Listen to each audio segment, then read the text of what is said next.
السلام علیکم ورحمۃ اللہ وبرکاتہ۔ آسان اصول حدیث کے اندر آج ہم لوگ تیسرا سبق پڑھنے جا رہے ہیں۔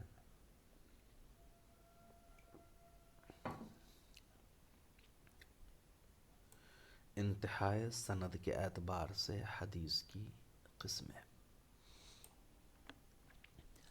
سند کیا ہے، متن کیا ہے، اس کی تفصیل پہلے گزر چکی ہے۔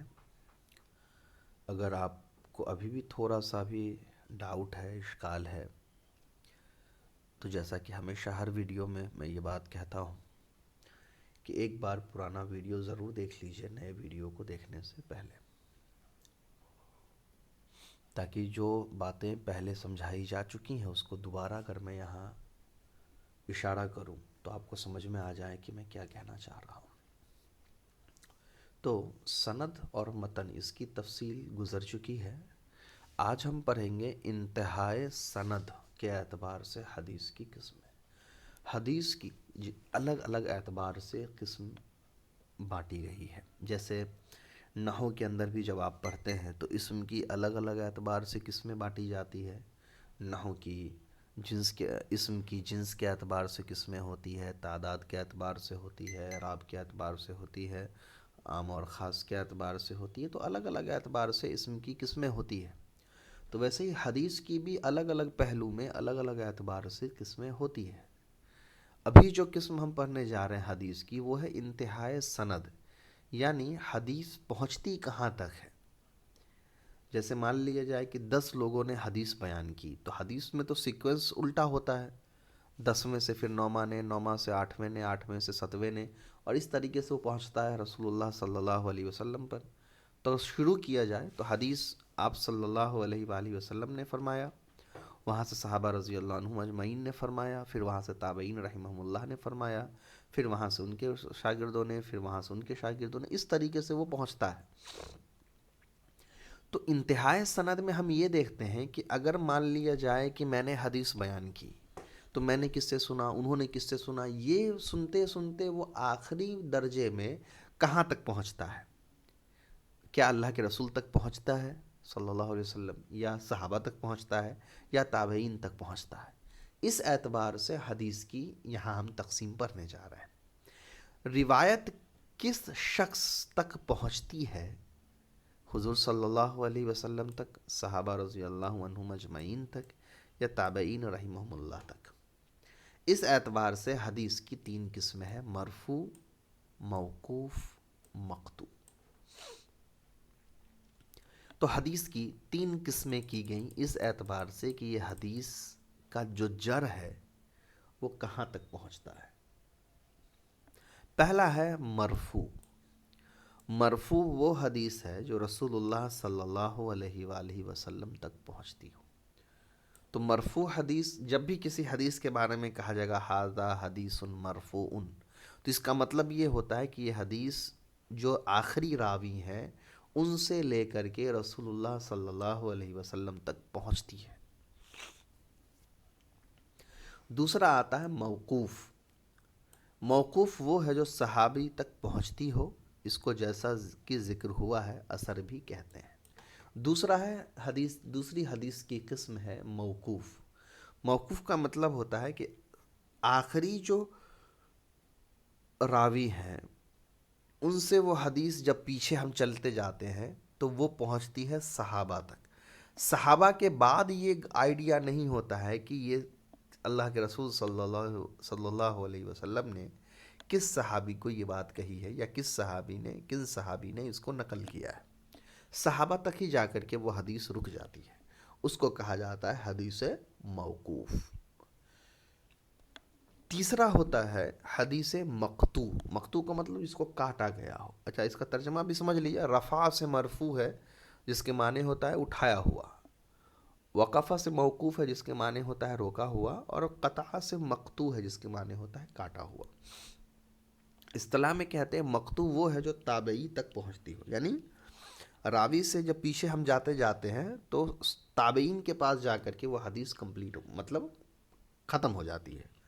یہ پتہ نہیں چل پاتا کہ وہ تابعین کس صحابہ سے نقل کر رہے ہیں، یا ان صحابہ کو اللہ کے رسول صلی اللہ علیہ وسلم نے کہا یا کس طریقے سے وہ حدیث بتائی ہے، یہ پتہ نہیں چل پاتا ہے۔ اب آتے ہیں آگے، پھر مرفوع کی دو قسمیں ہیں۔ اب ڈائریکٹ مرفوع کی بات کیوں چل رہی ہے؟ کیونکہ پہلے نمبر پہ وہی ہے، ہم کو مطلب بھی اسی سے، کیونکہ مقطوع اور موقوف یہ جو حدیث ہے اس کو اس لیول میں سب سے پہلے مرفوع ہی دیکھا جاتا ہے، اس کے بعد موقوف، اس کے بعد مقطوع۔ تو سب سے پہلے مرفوع کے بارے میں ہم پڑھنے جا رہے ہیں۔ مرفوع کی دو قسمیں ہیں، پہلا ہے مرفوع صریحی اور دوسرا ہے مرفوع حکمی۔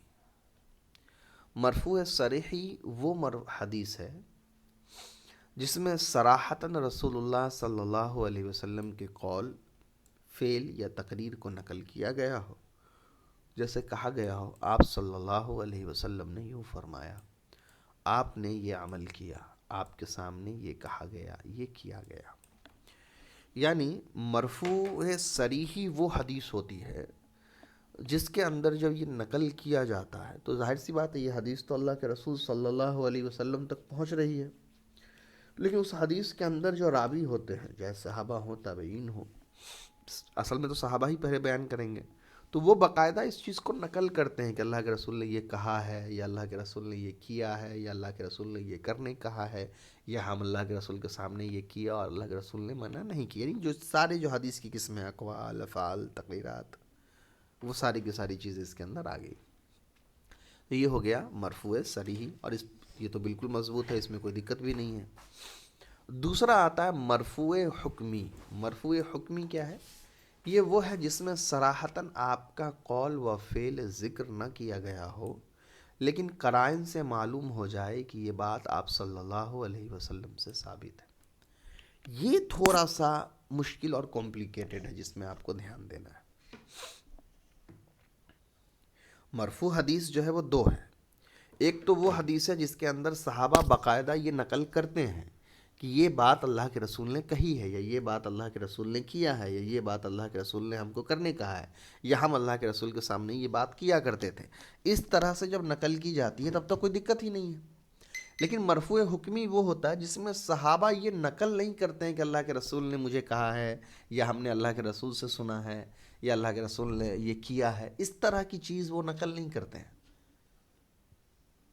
تو پھر جب نقل نہیں کرتے ہیں تو ہم اس کو حدیث کیوں مان رہے ہیں؟ صحابہ کے قول کیوں نہیں مان رہے ہیں؟ آثار کیوں نہیں مان رہے ہیں؟ تو اس کی وجہ یہ کہہ رہے ہیں کہ یہاں پر غور کرنا پڑتا ہے۔ الگ الگ قرینوں کے ذریعے سے ہم چھانٹتے ہیں اور پھر یہ ثابت کرتے ہیں کہ ہاں یہ بات حدیث ہی ہو سکتی ہے۔ پھر سے سنیے غور سے۔ جب صحابہ نے یہ نقل نہیں کیا کہ اللہ کے رسول سے میں نے سنا ہے، یا ہم نے کیا ہے، یا اللہ کے رسول نے ایسا کیا ہے، تو ہم اس کو حدیث کیوں کہتے ہیں؟ تو جواب یہ ہے کہ ہم اس ساری باتوں کو حدیث نہیں کہتے ہیں۔ کچھ اصول ہے، کچھ قرائن ہے، پہلے ان اصولوں کو، ان قرائن کو ہم دیکھتے ہیں۔ اگر صحابہ رضی اللہ عنہم اجمعین کی وہ باتیں اس قرائن پر، ان اصولوں پر فٹ بیٹھتی ہے تو تب ہم اس کو حدیث مانتے ہیں، ورنہ ہم صحابہ کے اقوال مانتے ہیں۔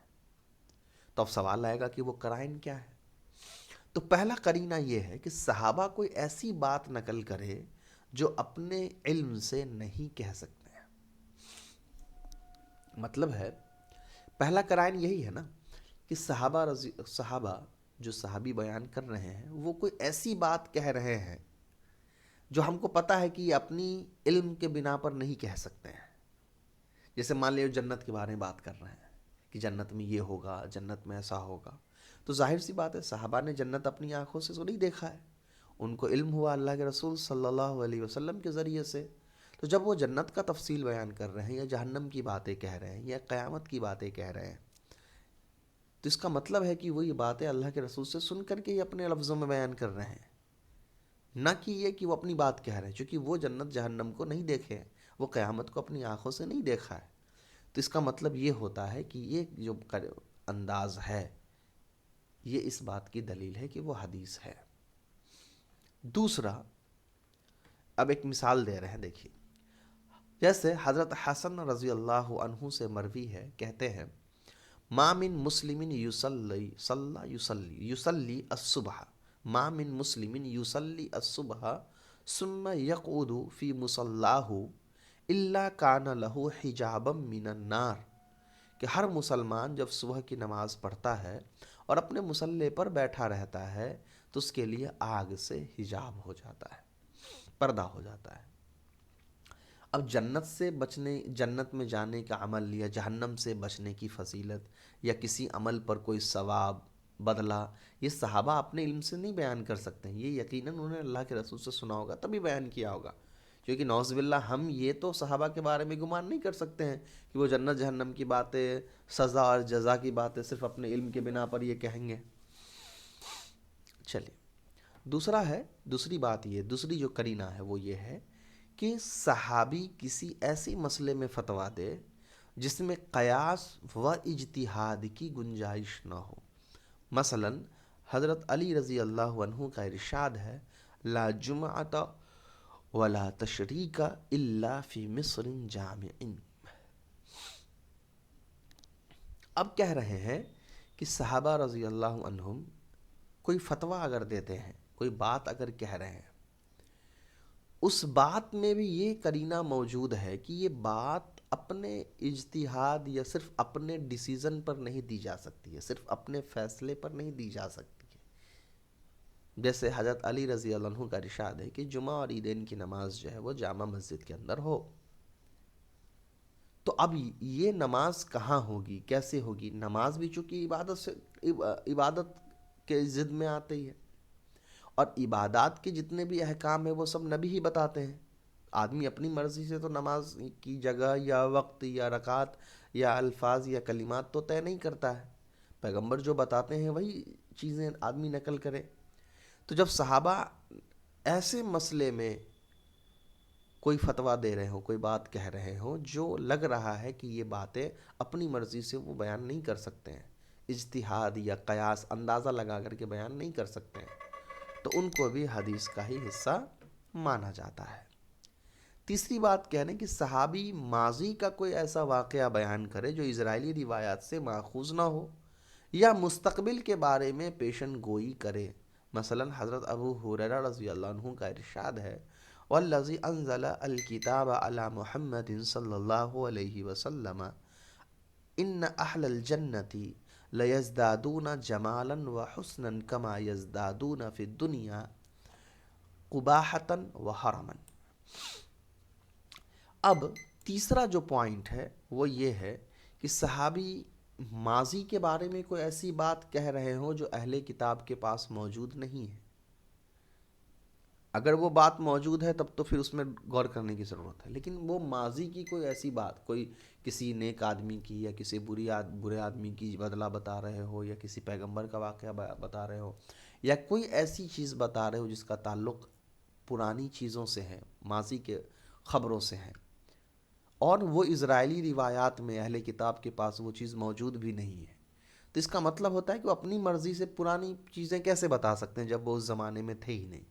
تو وہ بھی انہوں نے وہ اللہ کے رسول صلی اللہ علیہ وسلم سے سنا ہے تبھی وہ بیان کر رہے ہیں، یا ماضی کی چیز نہ بتا کر کے مستقبل میں آگے کیا ہونے والا ہے اس کی خبر دے رہے ہو، تو جیسے جنت کی خبر دے رہے ہو کہ جنت میں کیا کیا ہوگا، یا جہنم میں کیا کیا ہوگا، یا قیامت کے دن کیا کیا ہوگا، یا آگے فیوچر میں کیا کیا ہوگا، تو یہ ساری چیزیں بھی وہ اپنی مرضی سے نہیں دے رہے ہوں گے۔ تو اس کا مطلب ہوتا ہے کہ وہ بھی انہوں نے حدیث ہی اللہ کے رسول صلی اللہ علیہ وسلم سے سنا ہے، مگر اس کو اپنے انداز میں انہوں نے بیان کیا ہے بغیر اللہ کے رسول کا ذکر کیے ہوئے۔ جیسے حضرت ابو ہریرہ رضی اللہ عنہ کا ایک روایت یہاں پر نقل کرتے ہیں، وہ کہتے ہیں کہ والذی انزل الکتاب علی محمد، وہ ذات جس نے نبی کریم صلی اللہ علیہ وسلم پر کتاب نازل کی، وہ کہتے ہیں کہ بے شک جو جنتی لوگ ہیں لیزدادون جمالا وحسنا، وہ فزیکلی اعتبار سے بھی، کریکٹرسٹکس اعتبار سے بھی، اخلاقیات کے اعتبار سے بھی ان کی جنت میں نا یہ خوبصورتی جو ہے وہ بڑھتی چلی جائے گی۔ کما، ٹھیک ویسے ہی یزدادون فی الدنیا، جیسے ان کی بڑھتی چلی جاتی ہے دنیا میں قباحتاً وحرماً، بڑھاپا اور بڑھاپے کی وجہ سے جو قباحت ہوتی ہے، جو بدصورتی ہمارے اندر آتی ہے وہ، یعنی جس طرح دنیا میں ہم بدصورت ہوتے جاتے ہیں دھیرے دھیرے وقت کے ساتھ ساتھ، جنت میں اس کا جسٹ الٹا ہوگا، ہم دھیرے دھیرے اور خوبصورت ہوتے چلے جائیں گے۔ ظاہر سی بات ہے جنت کی باتیں کوئی اپنی مرضی سے نہیں کہہ سکتا ہے، حالانکہ یہاں انہوں نے یہ نقل نہیں کیا کہ نبی کریم صلی اللہ علیہ وسلم نے یہ بات ہم کو فرمائی ہے، تو یہ بھی حدیث حکمی کے اندر، مرفوع حکمی کے اندر آ جاتا ہے۔ ایک اور قرینہ یہاں پر نقل کر رہے ہیں کہ صحابی کوئی ایسا عمل کرے جو محض اجتہاد اور رائے کے بنا پر نہیں کیا جا سکتا ہو، یعنی صحابہ وہ بات کہہ نہیں رہے ہیں بلکہ وہ اپنی زندگی میں وہ عمل کر رہے ہیں جس عمل کے بارے میں یہ یقین ہے کہ اپنی مرضی سے یہ چیز طے نہیں کر سکتے ہیں، ضرور انہوں نے یہ چیز سنی ہے یا انہوں نے دیکھا ہے اللہ کے رسول صلی اللہ علیہ وسلم کو کرتے یا کہتے ہوئے۔ جیسے حضرت عمر فاروق رضی اللہ عنہ نے حضرت ابی بن کعب رضی اللہ عنہ کو 20 رکعت تراویح پڑھانے پر مامور کیا، صحابہ نے اسی طرح نماز ادا فرمائی۔ حضرت عمر فاروق رضی اللہ عنہ نے حضرت ابی بن کعب کو رضی اللہ عنہ کو 20 رکعت نماز پڑھانے کی بات کہی۔ اب ظاہر سی بات ہے نماز میں رکعتوں کی جو تعداد ہوتی ہے وہ انسان اپنی اجتہاد یا اپنی رائے سے طے نہیں کر سکتا ہے، وہ بھی اللہ کے رسول سے سنی گئی ہوگی یا اللہ کے رسول کو کرتے ہوئے دیکھا گیا ہوگا یا اللہ کے رسول نے ان سے کہا ہوگا، تب جا کر کے انہوں نے اس چیز پر نقل کیا ہے۔ عام طور پر یہ امید صحابہ کے اخلاص پر، ان کی دیانت پر رکھی جاتی ہے۔ اسی طریقے سے ایک اور قرینہ لے لیجئے، صحابی بتائے کہ ہم لوگ رسول اللہ صلی اللہ علیہ وسلم کے زمانے میں ایسا کرتے تھے، یعنی وہ یہ نہیں کہہ رہے ہیں کہ اللہ کے رسول ہم کو ایسا کہا، بلکہ وہ صحابی خود کہتے تھے کہ ہم یہ کام کیا کرتے تھے۔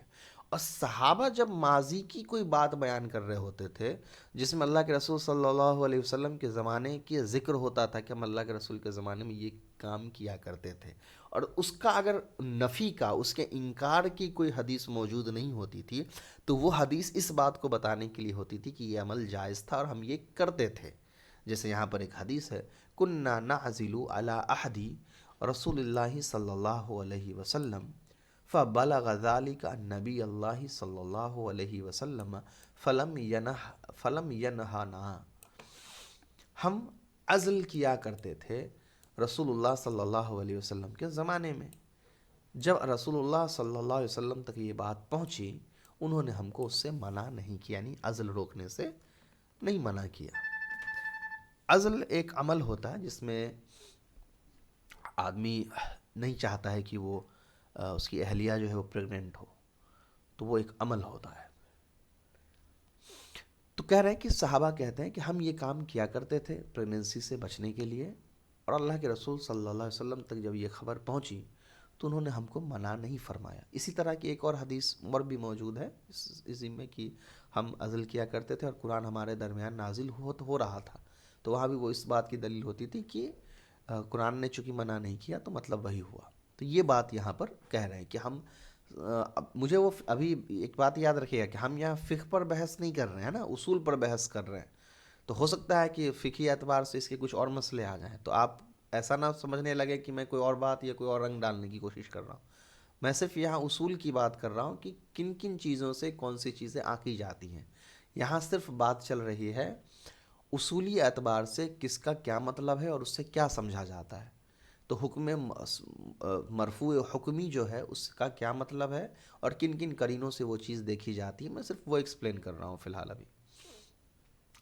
تو جب صحابی کہنے لگے کہ ہم اللہ کے رسول صلی اللہ علیہ وسلم کے زمانے میں یہ عمل کیا کرتے تھے، تو یہ وہ الفاظ بھی یا وہ عمل بھی ایک طرح سے حجت بن جاتا ہے اس کے جواز کا، چونکہ ہم کو یہ یقین ہے اور الحمدللہ اس پر یقین ہے کہ اگر کوئی عمل برا ہو تو اللہ کے رسول کے سامنے کیا جائے تو یہ ہو ہی نہیں سکتا ہے کہ اللہ کے رسول اس پر نکیر نہ فرمائے۔ تو اگر اللہ کے رسول اس کسی عمل پر خاموش ہیں، کسی چیز سے منع نہیں کیا ہے، اس کا مطلب ہے اس کے جواز کی گنجائش باقی ہے۔ اس کے بعد آگے آ جائیے، ایک اور قرینہ بیان کر رہے ہیں، اسی طرح اگر صحابی نے کوئی بات من السنتی کے لفظ سے نقل کی ہو تو وہ بھی حکماً حدیث مرفوع ہی ہوگی، جیسے حضرت علی رضی اللہ عنہ کا قول ہے من السنتی وضع الکف علی الکف تحت السرۃ۔ اب صحابی اپنی حدیث میں، اپنی باتوں میں اگر یہ نقل کر رہے ہیں کہ من السنتی، سنت میں سے ہے، تو اس کا مطلب ہے کہ وہ یہ بات بھی اللہ کے رسول کی طرف منسوب کر رہے ہیں اور وہ بھی حدیث مرفوع حکمی کے اندر آئے گا۔ مثال کے طور پہ حضرت علی رضی اللہ عنہ کا قول ہے کہ سنت میں سے ہے ایک دست کو دوسرے دست پر رکھنا، یعنی ایک ہاتھ کو، اور جو ہماری ڈھوڑی ہے جس کو کہا جاتا ہے، پتہ نہیں آپ کے زبان میں ناف کہہ سکتے ہیں، اس کے نیچے ہاتھ باندھنا۔ چلیے، اس کے بعد آتے ہیں حکم کہ ٹھیک ہے حدیث مرفوع ہے، مرفوع کی دو قسمیں ہیں، مرفوع صریحی ہے اور مرفوع حکمی ہے۔ ان دونوں کا حکم ہے یا ان دونوں میں کوئی فرق ہے؟ تو کہہ رہے ہیں کہ دیکھیے، حدیث مرفوع صریحی کی طرح حدیث مرفوع حکمی بھی حجت ہے، یعنی جیسے صریحی حدیث بالکل حجت ہے، ویسے ہی مرفوع حکمی بھی حجت ہی ہے۔ اگر کسی مسئلے میں حکم قرآنی اور حدیث مرفوع موجود نہ ہو تو امام ابو حنیفہ رحمۃ اللہ علیہ کے نزدیک حدیث موقوف بھی حجت ہے، البتہ تابعین کے اقوال حجت نہیں ہے۔ یہاں سے دو الگ باتیں اور نقل ہو گئی۔ حدیث مرفوع کے بارے میں تو یہ کلیئر ہو گیا کہ حدیث مرفوع بالکل حجت ہے، چاہے وہ مرفوع صریحی ہو یا مرفوع حکمی ہو۔ اب رہی بات موقوف اور مقطوع کی، تو مقطوع حجت نہیں ہے، مقطوع سے مراد تابعین تک جو باتیں جا رہی ہیں وہ حجت نہیں ہے۔ ہاں، موقوف جو ہے جو صحابہ تک جا رہی ہے اس میں وہ بھی حجت نہیں ہے تب تک جب تک کہ قرآن حدیث میں، یعنی حدیث مرفوع میں اور قرآن میں کسی مسئلے کا صراحتاً ذکر نہ ہو۔ اگر ذکر ہے تب تو حدیث موقوف کا اعتبار نہیں کیا جائے گا، یعنی اس کو ایکسیپٹ نہیں کیا جائے گا اس مسئلے میں۔ لیکن اگر نہیں ہے قرآن اور حدیث میں وہ مسئلے کا ذکر نہیں ہے حدیث مرفوع کے اندر، تب ہم جو ہے ایک مجتہد کی اگر بات کریں، یعنی امام ابو حنیفہ رحمۃ اللہ علیہ یا حنفیین کے نزدیک بات کریں، تو تب وہ پھر حدیث موقوف کی طرف جاتے ہیں اس مسئلے کا حل ڈھونڈنے کے لیے۔ اب آ جائیے کہ آثار صحابہ اور اقوال تابعین کتب حدیث میں مصنف ابن ابی شیبہ اور مصنف عبد الرزاق میں زیادہ نقل کیے گئے ہیں، اور موجودہ دور میں ابو عبداللہ سعید ابن کسروی نے موسوعۃ آثار الصحابہ میں زیادہ سے زیادہ آثار کو جمع کرنے کی کوشش کی ہے۔ 3 کتابیں یہاں پر ذکر کی گئی ہے۔ پہلا ہے مصنف ابن ابی شیبہ، یہ ابن ابی شیبہ کے نام سے بہت مشہور ہے، یہ استاد بھی رہے ہیں امام بخاری، امام مسلم اور ابو داؤد رحمہ اللہ کے۔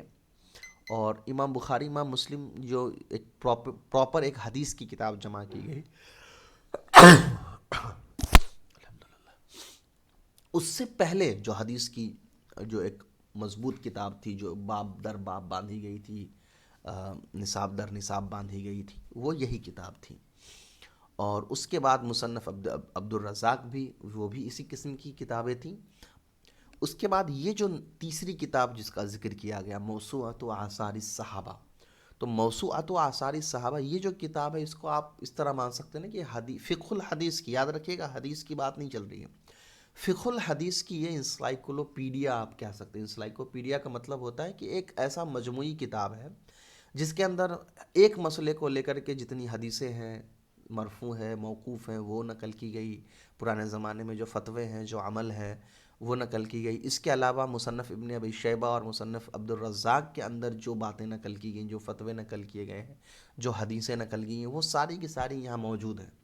یعنی آپ الگ الگ کتاب پڑھیں، مصنف ابن ابی شیبہ پڑھے، مصنف عبد الرزاق پڑھے، یا سنن پڑھے، نسائی پڑھے، ابو داؤد پڑھے، یہ ساری کتابیں پڑھنے، یا اس کی جگہ آپ ڈائریکٹلی موسوعۃ آثار الصحابہ یہ کتاب پڑھے۔ اس کتاب کے اندر وہ ساری چیزیں جمع ہو جاتی ہیں، حدیث بھی ہے، حدیث کے بعد صحابہ کے بھی اقوال ہیں، ان کے اعمال بھی ہیں، ان کے فتوے بھی ہیں، تابعین کا بھی ذکر ہے، تو وہ ساری چیزیں ایک ساتھ جمع ہو جاتی ہیں۔ تو آدمی کو چاہیے کہ اگر کوئی تحقیق کرنا چاہے کسی مسئلے کو لے کر کے، تو وہ بہت ون سائیڈڈ ہو کر کے مسئلے کی تحقیق نہ کی جائے، بلکہ وہ سارے پہلو پر نظر رکھی جائے، حدیث کو بھی دیکھا جائے، مرفوع کو بھی دیکھا جائے، پھر صحابہ کے عمل، صحابہ کے اقوال کو بھی دیکھا جائے، تابعین کی چیزوں کو بھی دیکھا جائے۔ اور اس کے لیے جو سب سے اچھی کتاب میں سے ایک کتاب ہے وہ اس کو مانی جاتی ہے، چونکہ یہاں ساری چیزیں جمع ہیں۔ حالانکہ صرف ایک اکیلی یہی کتاب نہیں ہے، اور بھی بہت ساری کتابیں الگ الگ اعتبار سے ہیں، لیکن ایک طرح سے ایک جو کمپریہنسو جو ہوتا ہے، اجتماعیت کے ساتھ جس چیز کو جمع کیا ہے، وہ آپ یہاں اس کو مان سکتے ہیں۔ کبھی موقع ملے تو ان کتابوں پر ذرا ایک بار نظر ڈال لی جائے، اور انشاءاللہ مجھے امید ہے کہ اگر میری زندگی باقی رہی تو انشاءاللہ ہم آپ لوگ کو یہ کتاب بھی انشاءاللہ ضرور پڑھائیں گے، موقع ملے تو۔ چلیے، اس کے بعد آ جاتے ہیں سوال اور جواب پہ۔ پہلا جو سوال ہے آپ کا وہ ہے حدیث مرفوع، موقوف اور مقطوع کی تعریف کرو۔ حدیث مرفوع وہ حدیث ہے جس کی سند رسول اللہ صلی اللہ علیہ وسلم تک پہنچتی ہو، موقوف وہ ہے جس کی سند صحابہ رضی اللہ عنہم تک پہنچتی ہو، اور مقطوع وہ ہے جو صرف تابعین رحمہ اللہ تک پہنچتی ہو۔ حدیث مرفوع حکمی کی مثال سے سمجھاؤ۔ حدیث مرفوع حکمی کی کیوں مثال سے سمجھاؤ؟ تو حدیث مرفوع حکمی یعنی وہ حدیث جس ہاں بہت ساری مثالوں پر گئی ہے، جیسے وہ حضرت ابو ہریرہ رضی اللہ عنہ والی حدیث گزری ہے۔ میں اس کو اچھے طریقے سے سمجھا ہی دیتا ہوں۔ حدیث مرفوع حکمی کا مطلب ہوتا ہے وہ حدیث جس میں صحابی صراحتاً اللہ کے رسول صلی اللہ علیہ وسلم کا ذکر نہ کرتے ہو، مگر وہ کوئی ایسی باتیں کہتے ہو جو اپنے محض اپنے علم یا اجتہاد اور قیاس کے بنا پر نہیں کہہ سکتے ہو، جیسے جنت جہنم کے بارے میں ذکر کرنا، مستقبل کی پیشن گوئیاں کرنا، ماضی کی ایسی خبریں دینا جو اسرائیلی روایات میں موجود نہ ہو، اہل کتاب کے پاس اس کا علم نہ ہو۔ مثال کے طور پہ جیسے حضرت ابو ہریرہ رضی اللہ عنہ کہتے ہیں کہ جنت میں انسان کا جو حسن اور خوبصورتی ہے وہ ویسے ہی بڑھے گا جیسے دنیا میں وہ وقت کے ساتھ بڑھاپا اور قباحت کی طرف جاتا تھا۔ یہ آدمی اپنی مرضی سے نہیں کہہ سکتے ہیں، مطلب یہ صحابہ اپنی علم سے نہیں کہہ سکتے ہیں۔ اسی طریقے سے حضرت علی رضی اللہ عنہ کا فتویٰ ہے کہ عیدین کی نماز اور جمعہ کی نماز جو ہے وہ جامع مسجد کے اندر ہو، بڑی شہر کی مسجد کے اندر ہو، تو یہ بھی اپنی مرضی سے نہیں کہا جا سکتا۔ اسی طریقے سے اگر ایک اور حدیث لے اوپر کننا نعزل والی، تو ہم عزل کیا کرتے تھے اور اللہ کے رسول نے ہم تک یہ بات پہنچی، انہوں نے منع نہیں کیا، تو یہ بھی آگے اسی کی مثال ہو گئی۔ حدیث کی ان تینوں اقسام میں سے کون سے حجت ہے اور کون سے حجت نہیں ہے؟ سب لوگوں کے نزدیک جو حجت ہے وہ ہے حدیث مرفوع، چاہے وہ حکمی ہو یا صریحی ہو۔ اس کے بعد امام ابو حنیفہ رحمۃ اللہ علیہ کے نزدیک حدیث موقوف بھی حجت ہے، لیکن اس شرط کے ساتھ کہ اس حدیث مرفوع اور قرآن کے اندر حدیث موقوف کے اپوزٹ میں کوئی حکم موجود نہ ہو، نہیں تو پھر قبول نہیں کی جائے۔ یعنی کوئی ایسا مسئلہ جو قرآن اور حدیث مرفوع میں نہ ہو تب حدیث موقوف کو حجت کے طور پہ لیا جائے گا، اور جو مقطوع حدیث ہے اس کا اعتبار نہیں ہے، وہ حجت نہیں ہے۔ آثار صحابہ پر مشتمل اہم کتابیں کون کون سی ہیں؟ 3 کتابیں اوپر گزری ہیں، مصنف ابن ابی شیبہ، مصنف عبد الرزاق، اور پھر امام کسروی رحمۃ اللہ علیہ کی موسوعۃ آثار الصحابہ۔ اس کا صحابہ اور تابعین ہے، دیکھ لیتے ہیں کتنا بڑا ہے، چھوٹا سا ہے تو یہیں پہ کر لیں گے۔ نہیں، تھوڑا بڑا چیپٹر ہے، اس کو انشاءاللہ اگلے کلاس میں کر لیتے ہیں۔ تھوڑا پڑھیے لیکن اچھے سے پڑھیے۔ السلام علیکم ورحمۃ اللہ۔